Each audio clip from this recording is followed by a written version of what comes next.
பிரபாகரன் அவர்களை ஆதரிக்காதவர்கள் பெரியார் எதிர்ப்பை ஆதரிக்கிறார்கள். விடுதலை புலிகள் இயக்கத்தை ஆதரிக்காதவர்கள் பெரியார் எதிர்ப்பை விமர்சனத்தை ஆதரிக்கிறார்கள்.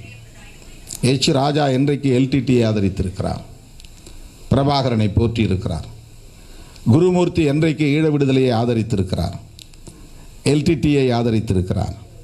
இவர்களெல்லாம் இன்றைக்கு பெரியார் எதிர்ப்பை ஆதரிக்கிறார்கள் என்றால் தமிழ்நாட்டு அரசியல் எந்த திசை வழியில் போய்கொண்டிருக்கிறது என்கிற அச்சம் நமக்கு எழுகிறது. திமுக மீதான விமர்சனம் அதிமுக அல்லது மதிமுக போன்ற திராவிட இயக்கங்களுக்கு எதிரான விமர்சனம் என்பது வேறு. அவர்களுக்கு வக்காலத்து வாங்க வேண்டிய பொறுப்பு நமக்கு இல்லை. நாம் வக்காலத்து வாங்கி முட்டுக் கொடுக்கக்கூடிய நிலையிலும் அவர்கள் இல்லை. அவர்களுக்காக நாம் பேசவில்லை.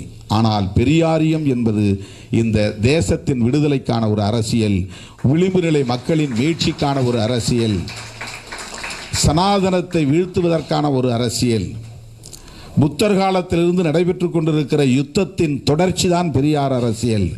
புத்தர் முன்மொழிந்த அரசியலைத்தான் இங்கே பெரியார் பேசினார், புரட்சியாளர் அம்பேத்கர் பேசினார்.